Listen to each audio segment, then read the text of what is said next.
Hey everyone, welcome to Judging for the Win. I'm Dave, and this is my daily ruling. Today's this month's patron pick. Thank you so much to all of my wonderful supporters on Patreon. The topic that was chosen this month is a guide to cheating investigations. When I first started out as a judge, I remember being really interested in this topic, but being a little frustrated because there wasn't a lot of information about it to be had. And there's a really practical reason for this. In contrast to rules questions, which generally have a specific correct answer dependent only on the cards involved, non-contrived policy questions typically tend to involve some amount of interpretation of the facts. Now, investigation is the term used by judges to describe the process of gathering information to develop a problem statement that includes all the relevant details needed to apply Magic's policy documents or Magic's rules documents to a scenario. In many areas of judging, but with investigations particularly, it's not realistic to have a script that you can just memorize that has the answer to every possible thing that could happen. So instead of trying to teach that, it's important to learn a framework that you can use to develop a course of action based on whatever you actually encounter. So that's exactly what I'm going to be trying to do here today. When a disqualification is in the balance, judges owe it to players to handle things not based on vibes or emotion, but on a more scientific method. Now, if you're not familiar with the scientific method, it's a process used in all branches of science to conduct research. Broadly speaking, it involves observing some sort of phenomenon, developing a mental model that explains that phenomenon, using that model to predict something about the real world, and designing and carrying out an experiment to test that prediction. The model is then discarded or modified if the results of the experiment are inconsistent with what was predicted, and then the whole process is repeated as necessary. The goal is to develop a model that satisfactorily explains the results of all previous experiments and can be used to successfully predict the results of future experiments. Investigations based on the scientific method underpin every scientific theory used today, and the concept of adapting the scientific method to investigations in Magic was the subject of a highly influential series of articles published by Eric Shukan, who worked for several years on the committee that evaluated the reports judges sent in to Wizards when they DQ'd players. This series was titled The Search for Collateral Truths, as a reference to the idea that oftentimes in investigations you cannot directly test whether your model is accurate, and you must instead rely on collateral truths, or things that are implied by your model in order to make a determination. I've linked these articles in the description, and many of the examples in this video are taken or directly adapted from them. Alright, that was a lot of setup, and I'm sure everybody is ready to look at some examples, so let's imagine that you respond to a judge call at an RCQ, and Nick tells you that Amy has just played a Stoneforge Mystic and resolved its ETB trigger, but she did not reveal the card she searched for before putting it into her hand. You ask Amy for her side of the story, and she tells you she resolved the Stoneforge Mystic ability normally, except that she forgot to reveal. So what do you think happened? Let's start building a mental model. Amy searched her library for a card, and then put it into her hand without revealing it. Both players' stories included this detail, so we can take at least that much as a fact. There's only one point in question. Why didn't Amy reveal? Amy's version of the events includes a perfectly reasonable explanation of this point. She just forgot. Now, there's also another possible explanation that springs to mind, especially in light of the topic of this video. What if Amy intentionally didn't reveal it? You might have your own ideas about which of these possibilities is most likely, but given the evidence presented so far, it's impossible to say for sure which one it was. Now, what's more, there's no way to directly test which one is correct. A judge probably would not have access to a video of what happened, and even if he did, that wouldn't say anything about what was going on in Amy's head when this play was going on. Let's think in terms of collateral truths then. If Amy really did forget to reveal the card that she searched for, what else would be true? Pause the video now if you want some more time to think. Alright, I want you to imagine that you just looked at the cards in Amy's hand and saw 2 lands, a Spell Pierce, and a Swords to Plowshares. Would that affect your opinion about whether Amy simply forgot to reveal? Of course it would. Stoneforge Mystic can only find equipments. If Amy really forgot to reveal a card that she got, a collateral truth of that model would be that her hand should have an equipment in it. If the judge looks at Amy's hand and doesn't see one, that observation is only compatible with the Amy cheated model, and the judge should rule accordingly. Let's observe that the converse is not true. If Amy does have an equipment in her hand, that is consistent with either model under consideration, which means that this piece of information does not meaningfully strengthen or weaken the evidence in favor of either one of them. Here's another example. Let's imagine you're at an RCQ and during a deck check you find that Amy's sideboard contains 19 cards. You talk to Amy about what you found, and she tells you she was on the fence about whether to play Lightning Bolt or Unholy Heat in the last slot of her sideboard and decided last minute to change from the bolts to the heats. She says she didn't have anywhere else to put the lightning bolts, so she put them into her deck box, but she never used them. Alright, like before, we have two competing mental models of what happened. The one that Amy proposed, or the one where Amy is lying to you. Pause the video now and think about what collateral truths each of these models might represent, and how you might investigate to uncover these truths. Although it is impossible to directly test the mental model that Amy proposed, that model has several details which imply collateral truths that we can test. For example, Amy said she did not have anywhere else to put the cards besides her deck box. If her bag contains a binder or another deck box, that contradicts this collateral truth. She says she changed her mind at the last minute about what card she was running.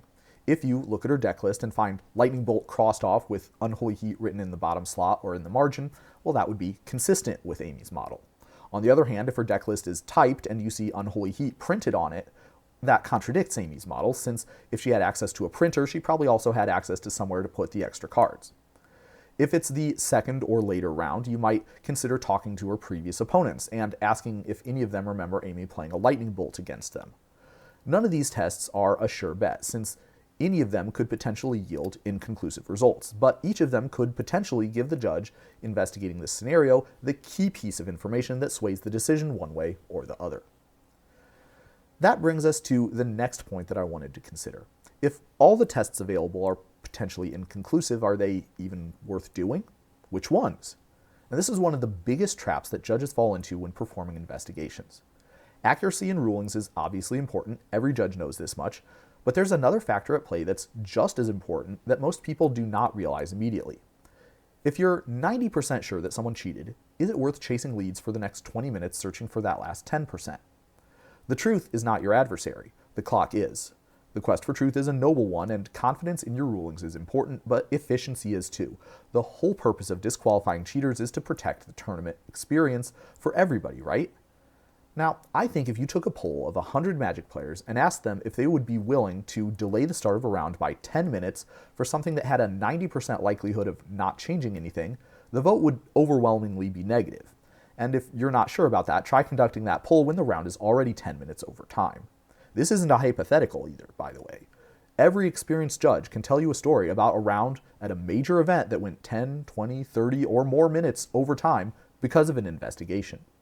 And so in investigations, there's a real cost to testing your mental models because you need to balance the likelihood of accessing an important piece of information with the certainty that you're taking more time and the possibility that you might make everyone wait if you take too much of it. So let's explore that concept a little bit. How do you know whether to continue an investigation or terminate it? Well, when you have two or more competing mental models, you can assign a likelihood to each one and a confidence that you have in your estimated likelihood's accuracy. Maybe, based on the player's testimony, you believe it's rather unlikely that one of them cheated, and very likely that an incident was an honest mistake. But perhaps your confidence in this assessment is rather low because you don't have any evidence other than the player's accounts to base it on. Next, you can imagine the results of a test that you're going to perform.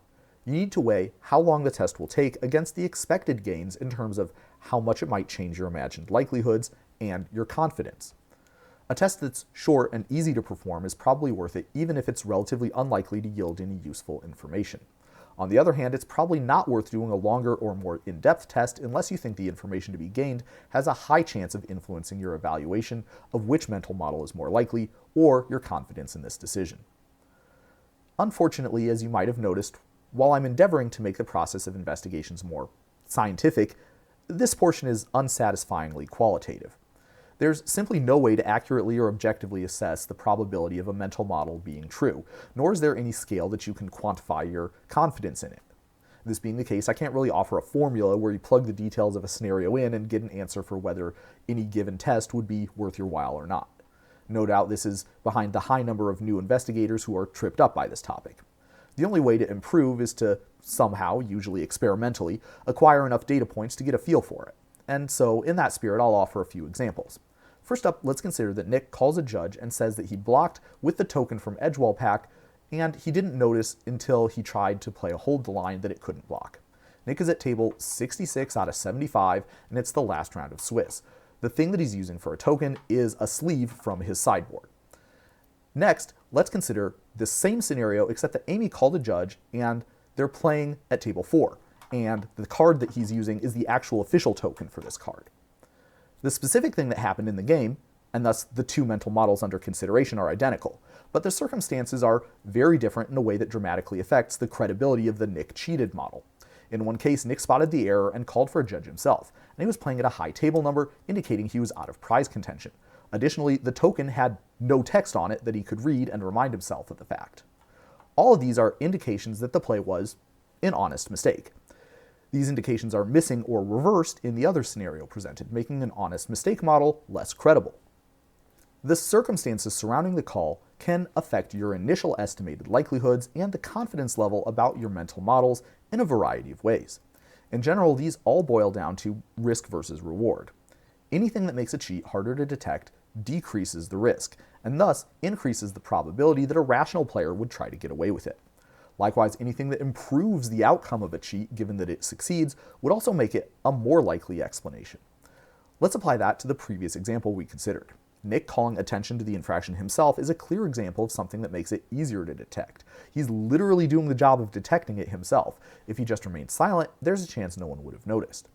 Likewise, higher stakes, either in the overall prize pool or in the proximity to the higher rankings necessary to secure a higher prize, increase the potential reward if a cheat is successful. Applying this to the Edgewell Pack scenario, we can say that there's little reason to doubt the Nick forgot model in the case where he called a judge himself, so further investigation is probably not indicated unless there's something else going on that makes the situation more suspicious. After a certain point, you'll get to a spot where further information is unlikely to affect the likelihoods that you've assigned to each mental model or your confidence in those estimates' accuracy. Ideally, this happens because some piece of evidence has come up that greatly increases your confidence and provides a clear indication for one mental model. Unfortunately, a lot of the time, you're going to get to that spot because you've examined all of the evidence that you have access to, but there's nothing conclusive. In such a case, your confidence in the ruling might be low, even if one of the models is estimated to be much more likely than the other. It's important to be able to recognize this point and stop the investigation here. Another common trap that judges can fall into is re-examining established evidence in the hope that it will somehow increase their confidence. For example, a judge might ask the players to repeat their testimony in the hopes that some new information will come up. Unfortunately, not only is this a waste of time, it's also actively harmful. If someone repeats a story multiple times, there will naturally be details that differ between the first account and the last, even if the person is attempting to be totally honest. At best, this unnecessarily introduces doubt into the investigation. At worst, it makes an innocent player look guilty.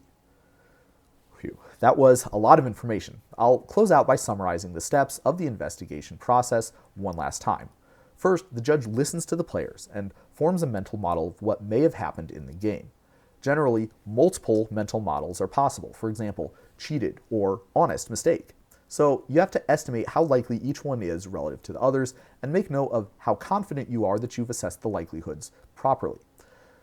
Sometimes the player's testimony and the other evidence that's readily observable will give you a high enough confidence to make a ruling at this point, but sometimes you will need to investigate by performing tests on your mental models or, more often, the collateral truths that these models represent. After the results of each test, update the likelihoods and your confidence for your mental models and decide whether further testing is worth it in terms of its ability to yield information that can change your mind about what the most likely mental model is. Sometimes a test might yield evidence that totally discredits one of the mental models, or it might bring up a new one that you had not yet considered. Eventually, you'll reach a high enough confidence that further information is unlikely to affect your ruling, or else exhaust all of the tests that are reasonable to perform. And at this point, you should conclude your investigation and deliver a ruling based on the most likely mental model. And that is all I have for you today. How did you do? Investigations are a huge part of what judges do, and they come in a wide range of complexity, stress, and significance. Even so, the framework that I've discussed today is relevant to all of them across the board and should make a great starting point for any investigation you find yourself in. Thank you again to all of my lovely supporters on Patreon. Join me again next time for another ruling. Until then, I hope you have a great day.